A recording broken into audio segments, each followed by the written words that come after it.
I don't think anybody sits down and says, let's calculate out my current, salary based on the number of years I have left. I think we're told from a very young age that we need to climb the ladder of success. You go to school and you work hard and you get good grades and you graduate and then you find a good job and you're climbing the ladder. And what we find, especially today, is that could not be more wrong.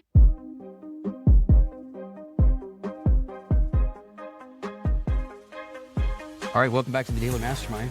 George Wright III with your daily dose of inspiration, motivation, and education. We're in the studio, Evolution Studios. We're happy to be here with Bob Stead. How you doing, Bob? I'm doing good. Good to be here. Yeah, this is good. We've got a great episode for you today because we're going to be talking. This guy's got global international background from, blockchain to success and nutrition and author, speaker, philanthropist. I'm going to actually give everybody a little bit of your background so they know a little bit more about you. And so hang in there. We're going to really get into a lot of great topics today. So Bob, he's the co-founder of a multi-billion-dollar nutritional company spanning 50 countries. This thing's grown huge, but he's the former CEO across multiple companies. You've spanned healthcare, nutrition, product development. You're an early Bitcoin miner and blockchain holder, all kinds of activities in that arena, which we'll talk about. Founder and builder of blockchain infrastructure through multiple companies. And you've got this background that's everything from avid outdoorsman, record holder, grizzly bear, to author of a book and father of 4 and grandfather of 7, right? Yes, sir. Pretty much as rounded as you could possibly get. And I don't even know how you keep up with everything going on, but I'm glad to have you here today, man. It's great to be here, George. Thanks for inviting me. Yeah, well, we're fortunate and lucky to have you in town too, to have this. So let me ask you this. Can you give us just a bit of were you always an entrepreneur? Because you grew up and you built some things. So I don't know if there's a pivotal moment, or did you just kind of grow up entrepreneurial? That's such a great question. It started when I was 9. Okay. And I determined at 9 years old that I could take Kool-Aid and I could put it in the freezer and I could freeze it solid and sell it to all my friends. I love that. And so I started marketing this little product called Freezies. And like you made the product up? Like Freezies? Yeah. Great. And and it was the funniest thing. My dad was working at Pepsi Cola. And so he would get these incredible deals on cups and he would get great deals on syrup. So we graduated from Kool-Aid to syrup. And every night I would fill the freezer full of Freezies and sell them to my friends for $0.25. Oh, wow. And before long, of course, you had to buy multiple freezers. But that was really when I realized that I would probably spend the majority of my life working for myself. Because you loved it. Like that was that early stuff, the early entrepreneurial. And I think that there's a lot to be said for a little bit of the DNA of an entrepreneur, because I think that comes around. But you started pivoting into some major leadership roles pretty quick too. And you had this experience in global and international. So help me understand how you got into the nutrition area. Like what was it that happened that pivoted you into that? Because that was one of the biggest successes you had, that you and your family just like, you had an amazing track record. Yeah, we were really blessed in that arena. So I was born with a bad heart. Okay. And when I was just a young guy, I had my first open heart surgery, had another one in 2013. And so nutrition it's always been really important to me. Yeah. So not just as a matter of, let's say, making money, but I really felt that supplemental nutrition could be transformative and it could really help people. And I was hoping it would help me, and so that was one of the driving forces. I was also very blessed to be part of a very entrepreneurial family. And we started to set up your mindset a lot, do you think? It really got you thinking that way. Yeah, absolutely. And this is really interesting too, because I had my biological father, who was such a hard worker, but he was a 9-to-5 guy. Okay. And he loved the security of that, and just an incredible human. And then I had my stepfather, who despised that. I mean, he was all about, finding ways to work for yourself. Yeah. And he was all about the entrepreneurial mindset. And it's funny because it's very similar to the experience that Robert Kiyosaki talks about. Oh, like when a he talks about, Rich Dad, Poor Dad. Okay. So I lived the whole Rich Dad, Poor Dad experience. Wow. So what do you remember the most that gleaned, that maybe even pushed you the direction? Because we'll talk about it. You've really steered hard and heavy into entrepreneurship and leadership, but are there any early childhood things that made you feel like kind of pushed you in a certain direction besides because you had influence on both? Yeah, so a few. I had the experience of working as a bagger at Smith's grocery store. I was earning $3.10 an hour. And I remember doing the math on $3.10 an hour. And that was before they, Uncle Sam comes in and takes a swipe. And I looked at that number and it's kind of embarrassing. I know, right? And I just thought, man, and I realized at an early age that you could, really from a practical standpoint, you could take that number and extrapolate that out over years. Yeah. And not even accounting for inflation and some of these other measures. And you could put an exact or close to an exact number on the amount of money you could earn in a lifetime. And if you look at that number, and if that number is acceptable to you, that's great. Yeah. And if you look at that number and say, man, I'm going to work that hard and that's the number, I don't think that's acceptable. Right. So that was a really kind Isn't of that early. most people, though, you think about it, it's like nobody stops to think about what they're currently doing on a day-to-day and trying to project it out. I think that's the difference between a success, leadership focused person is they think, where am I going versus just doing this? It kind of reminds me of that book you wrote, right? Yeah. Whose ladder are you climbing? Yeah. Whose ladder you climb? Think about it that. did compel me to write that book, but I think you're right. I don't think anybody sits down and says, let's calculate out my current, salary based on the number of years I have left. That's the number. But that early on, you were thinking of that as you were a bagger. Yes. So I'm making $3.10 an hour, working really hard, running around. Those baggers work really hard. They're underappreciated and underpaid, but the market does what the market does. And it did compel me later on to write that book, and it became a bestseller. It was self-published, but we ended up taking that book into 30 or 40 countries, and we sold a lot of copies of it because it was a message that really resonated with people. Yeah. And it kind of boiled down to asking what I believed at the time was the single most important question you could ask as a money earner out there in the trenches trying to get by. And that is, whose ladder are you climbing? Right. And I think we're told from a very young age that we need to climb the ladder of success. For sure. And society would say, well, there's a pattern. You go to school and you work hard and you get good grades and you graduate and then you find a good job and you're climbing the ladder. And what we find, especially today, is that could not be more wrong. Yeah. So now we end up with a bunch of these kids that spend a lot of money going to school.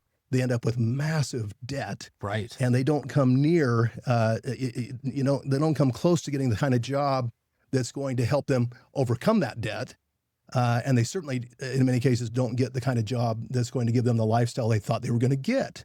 Yeah, and they didn't really even have a plan. They went into it for the debt, thinking they were going to get a job or thinking they were going to move forward. And now they're starting to realize that's not the case. So. Yeah. But even prior to your book, and I don't know at what time that came in, you started to build this global company and you started gaining experience internationally. And I'm curious if there were any key things you learned, or what did going globally and building a business internationally teach you? And was that something that was just specific to the nutrition company, or did you pull some lessons out of that have now helped you in the stuff that you're doing as we move forward? So at the time, it was specific to nutrition. And one of the things that we learned early on was that there are a few universal languages, regardless of the culture or the country.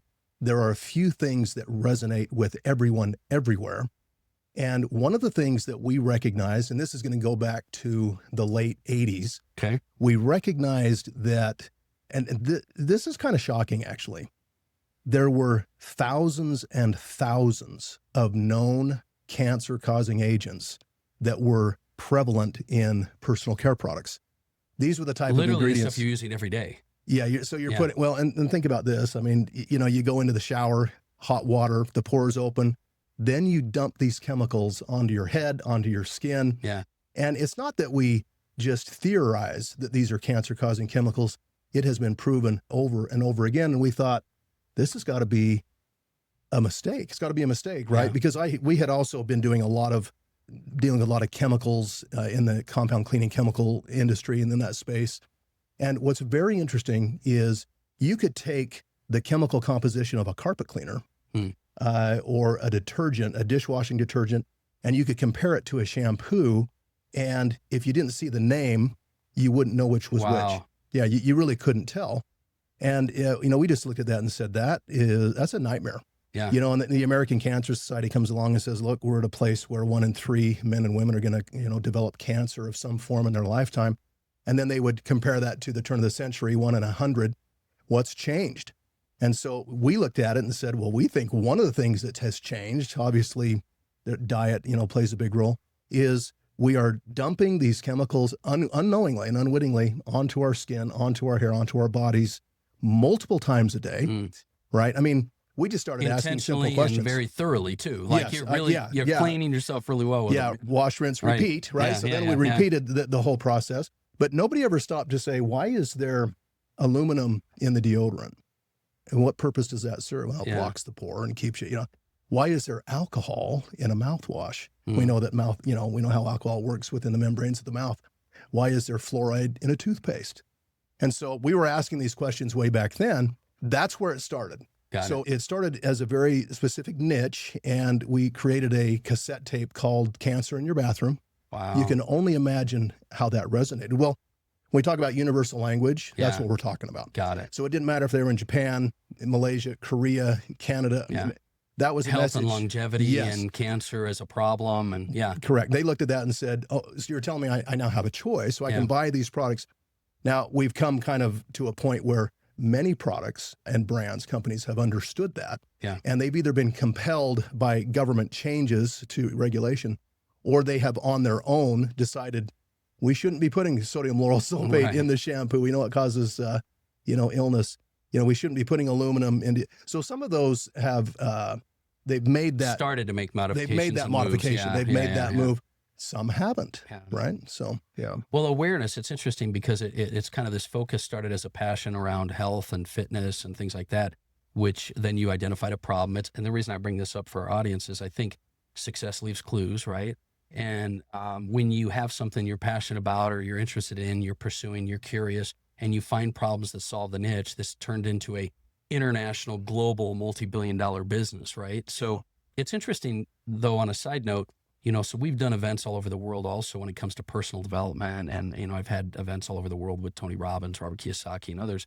And that's another common thing that extends across continents and countries is the need to find fulfillment, develop themselves personally. It was interesting, even with multiple languages. I used to sit backstage and we'd have like thousands of people out there and they're all listening on, headsets to get translated, but it was the same message. And so, that is fascinating. Well, let's talk for a minute about a topic that a lot of people have heard about, the blockchain, because that's a passion you have right now. And I think a lot of people hear it, they know what we're talking about, but they don't really know what we're talking about. How do you explain, let's just stop for a minute for whoever's listening. How do you, who's someone that since 2017 has been involved or around blockchain and mining, maybe you could start by telling me what got you fascinated by that. And then second, how do you explain that to the layperson, what the blockchain is? I know that's a long conversation too. How did you get started and interested in it? And how do you explain what it is? Yeah. And that's a funny transition, right? From, health and nutrition into blockchain. But I will say that the key word is decentralization, right? It's about going into industry that is very centralized, very closed, very hard to break into. And through software, creating an environment where the people can step in and have ownership, real ownership of the space, of the industry, of the product. And so fundamentally, that really is what it's all about. But people do hear the word blockchain and their eyes kind of roll back in their head a little bit because they're hearing the words, but it's so hard to really, for a lot of people, and right now they believe that about 92% of the global population has heard the term blockchain, has no idea what it is. And but isn't this, just to pause you for a second, isn't this very similar? And the reason I brought this up and I thought to ask you that is you in your life have been super successful in a lot of areas, but it's always been areas that have fascinated you and that have had trends. People hear AI right now, it's a trend. They don't really understand it. They might want to try to use it. They use it like Google. You early on were interested in health and you built this big, based on some trends of problems that we're solving. You now have this fascination in blockchain that you've had for a while and you're building some super successful things there. And so it's the success behind these things that I get fascinated by. So you're right. I think people hear about blockchain just like they hear about AI, just like they hear about problems about cancer, but they don't understand what to do, how to do, or what it even involves. Right. And so I am curious why you got fascinated with it And was it, I mean, at the time when you were looking at it, it was like anything else. It was just some random idea. Yeah. What drew you That's to it, true. right? It was Because an it idea. could have been just like, you know, a sketch, Yeah. but it's obviously been much more centralized when it comes to knowledge, Yeah. right? Yeah. Well, so think of it in these terms. It's kind of interesting. And then I'll give you a couple of examples on blockchain to kind of break that down a little bit. But the internet came along kind of in the mid 90s. And I think by the late 90s, we were all just using it for email. Yeah. And my business partner, Craig Pickering, came along and said, I see a much grander vision than simply email. I see it as a place for e-commerce. And so they created platforms to make that a reality. And the one thing about the internet that's interesting is we can leverage the internet and we can make a lot of money selling products and things, but you can't own it. You can't own the internet. Well, the internet's the infrastructure. What if you could own the infrastructure that we see is quickly becoming the new way of transacting? What if you could own a piece of that? And, you know, and I've even heard it said, what if somebody came to you and you owned land and they said, we want to put a cell tower on your land. And what we'll do to compensate you is all of the transmission that kind of runs through that cell tower, we'll just give you a fraction of that. Yeah. What do you say? Yeah. And you'd be crazy to say no. Yeah, right. Well, that's the infrastructure, the cell tower. So if you look at blockchain is very similar to that. And instead of these transmissions that are happening, what is happening on the blockchain are transactions. Okay, so you've got all these transactions that are occurring on the blockchain. And what if you could earn rewards from all of those transactions? And it really is an opportunity to have ownership in what we believe is becoming very valuable real estate. Yeah. So if we were to break blockchain down into its simplest form, and probably everybody has heard it referred to as a ledger. It's just a ledger. And of the transactions that are happening on that platform. Correct. Okay. It's just a ledger of transactions. And here's the thing, all of us are used to ledgering, right? Yeah. We're used to ledgers. I mean, it might be a grocery list. That's a ledger. It might be the input and output of a company, a small company where we're keeping track of expenses and revenue. It could be an Excel spreadsheet. These are all forms of ledgers. That's all that it is. But what's interesting about blockchain is it comes together in such a powerful, powerful way because a blockchain is going to check all of the information that's coming into it to verify that it's accurate. Right. Okay. Right. And who's checking it? The owners of the blockchain check it. And in, let's say, Bitcoin's a good example because if you own a node or, you know, a little mining machine, you plug that into the wall, you run the algorithm. And when you run the algorithm to a certain extent and you approve enough data, it becomes a block. The block gets set. Well, what's your reward? A Bitcoin, right? Right. Yeah. That's your reward. And so, you know, I compare that to, it's kind of like pulling up to a bank and you're going to transact at the bank and you've got the cute little teller there that's helping you. And she's the one that's going to transact on your behalf. So you're going to send her some money through the little slot, right? And she's going to get on the computer. She's the one that's promoting that transaction. Well, she doesn't do that for free. The bank pays her, right, to be engaged in, you know, all these transactions. Now let's compare that to blockchain. So in a blockchain, if I own a node, let's call it a node, or I've purchased a software license that's part of the blockchain, that blockchain is constantly approving these transactions. So they're almost like the teller. Right. We don't expect that to operate for free either. Right. So if that's your node and you've purchased it and it's operating within the blockchain, then we're going to issue rewards out of that blockchain just like we would pay a teller. Yeah. I think So that's a the great difference. way to explain. I think that's a great way for people to look at it. And I think having those analogies help people to relate a little bit more to it. And I still think there are people that many times will come back and say, hey, you know, it's just not something I understand I'm going to be doing anything with.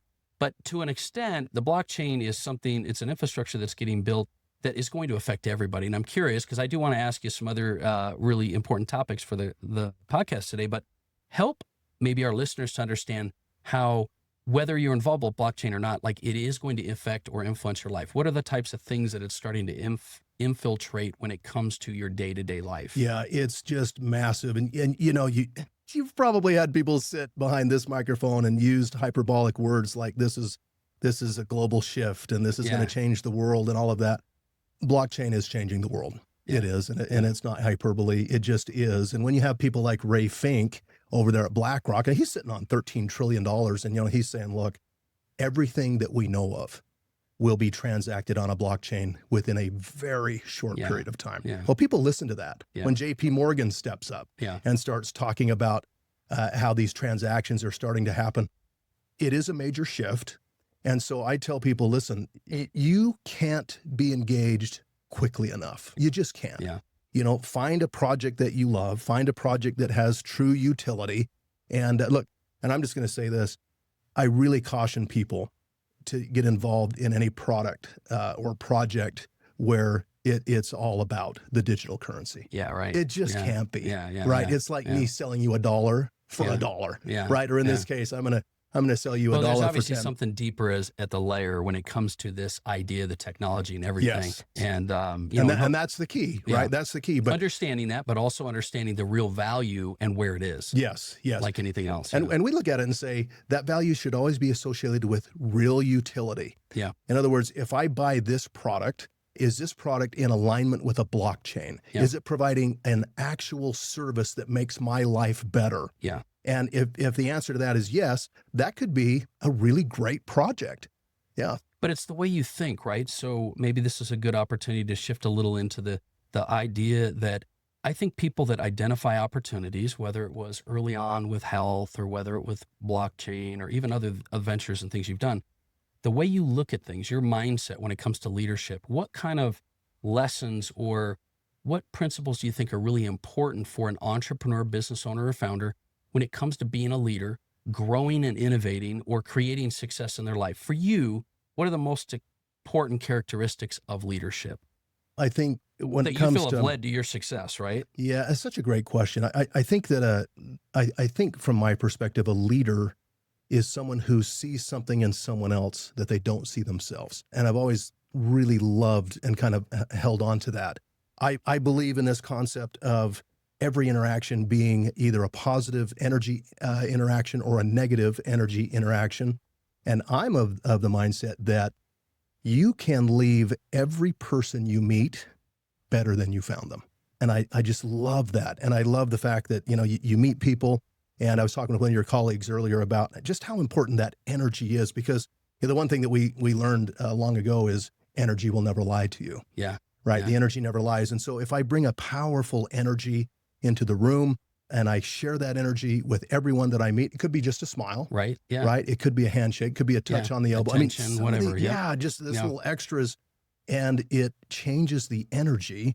And to me, that's leadership. Yeah. Right. If somebody walks away from that exchange and they feel better about themselves, they feel better about the project, they feel better about life, then you've done your job. Well, and the reason I bring up leadership, people might be wondering, what's the transition with that? Well, it's characteristics that I've noticed about people that I've worked with over time, some of the most successful people, because right now in this day and age, most people are starting to think more and more I could do it on my own. And I can do it through AI, and I can have automation, and I don't need employees. I don't need, relationships. And yet the common characteristic with most successful people I've had on the show is that they're leaders and they empower people. They value relationships. And like you just said, they see something in others because they realize that the true success, when you come up with a multi-billion-dollar global company or the types of things that you've scaled, it's because of people, which requires leadership. So how you think is important. So I appreciate that. And I think that's a really good point. You're living a great lifestyle too. Like you have done a lot of things. You've been a lot of places. You actually hold a world record right now for the largest grizzly bear, right? I wanted to throw that out there because it's like at the end of the day, like these are things that you've been able to go out and do big at all levels, but you live a great lifestyle. You love the outdoors, right? I do. How did that happen? Tell me that story. I love the outdoors.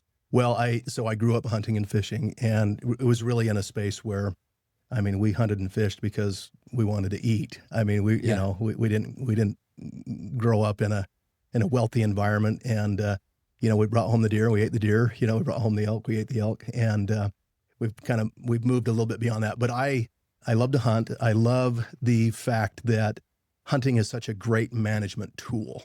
You've learned a lot from hunting and outdoors, right? What are some of those lessons? I know it might sound abstract, but it's not really. Yeah. What have you learned from that? Well, it's kind of funny, and you mentioned that. So I'm halfway through writing a book called North of Ordinary, and it's kind of some of the leadership principles that I've learned, living up in Alaska. And so I live on the tundra, And that's by design. You know, I actually I was born in Georgia, grew up in Utah, spent most of my professional career in Utah, but I moved to Alaska because I just love the lifestyle. Mm, And we're just coming into a great time of year up there. The sun's starting to shine for again. sure. We go 3 or 4 months without seeing much of the sun.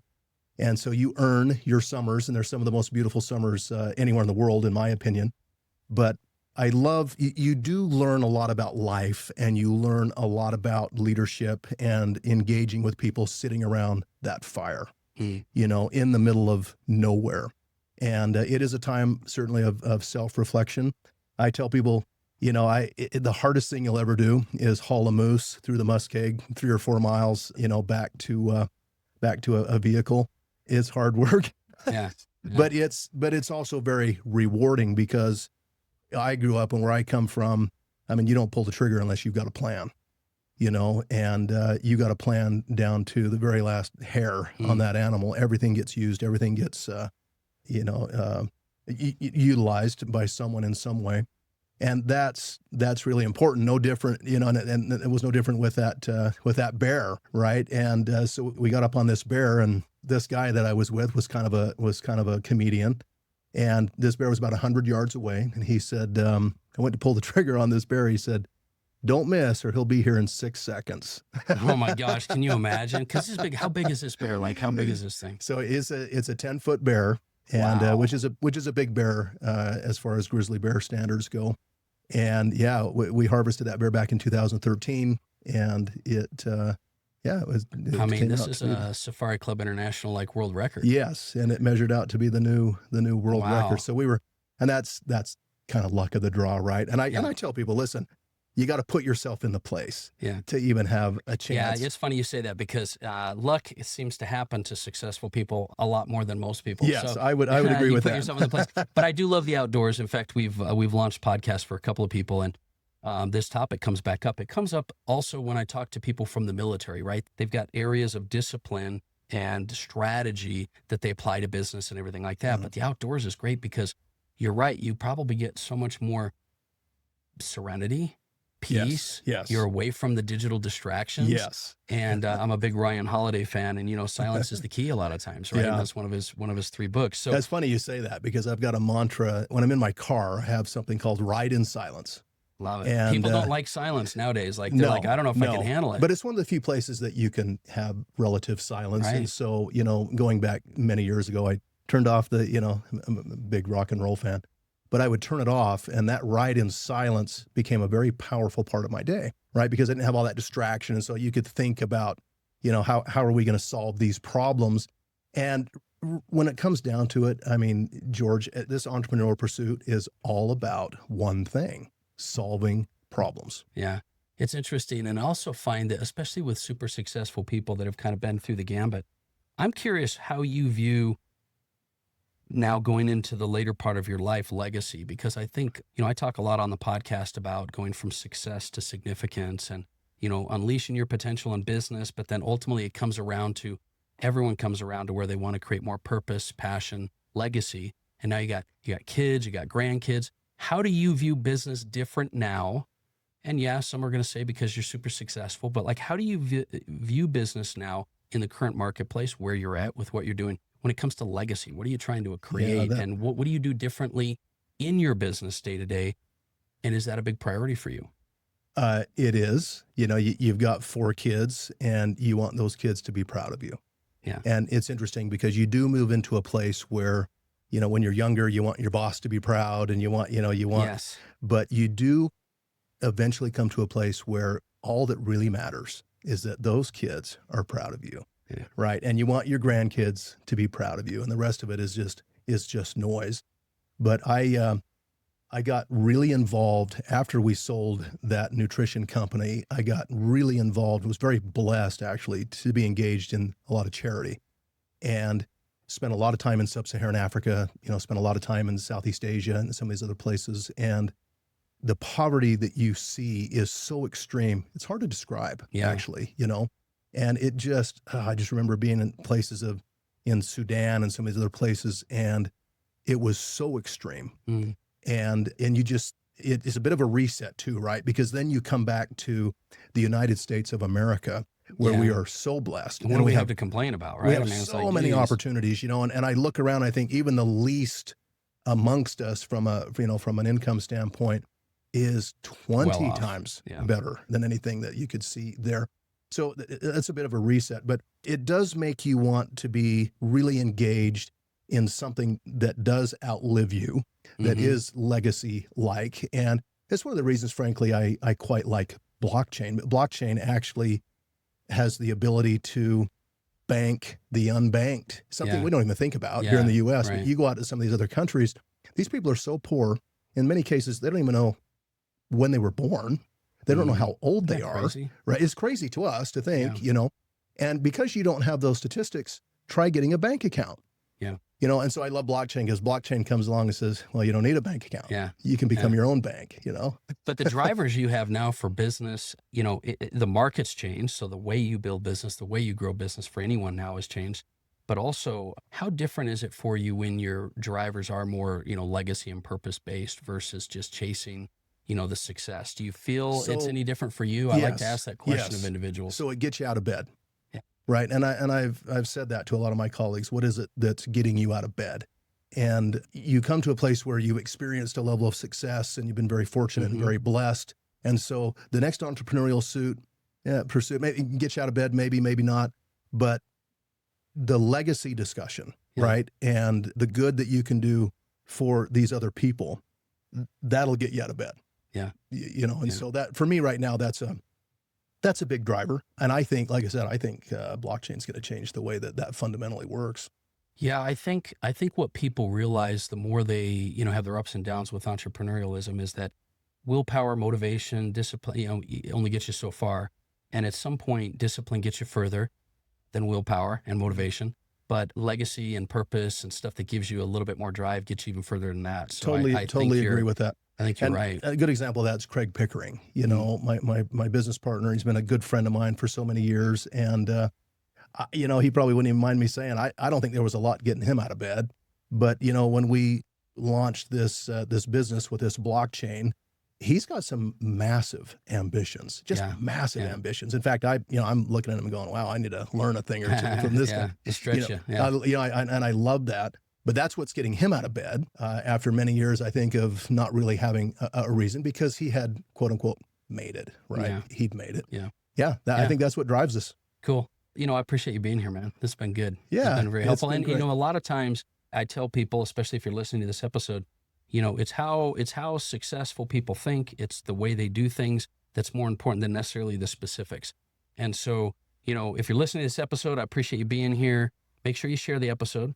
And hit us up on the Daily Mastermind. Remember, I always want to emphasize, no matter who our guest is or who's here, that, it's never too late to start living the life that you're meant to live. But you got to take action, and you got to make commitments in your life that'll help you to go there. So thanks for being with us today. I'll put some links in the show notes that you can connect. If that's cool with you, we'll get a bunch of different places they can connect with you online. And you bet. Hopefully we'll be able to continue to share messages with them. You bet, George. Thank you. Thanks for having me. You're welcome, brother. All right. Have a great day. I'll look forward to talking with you soon.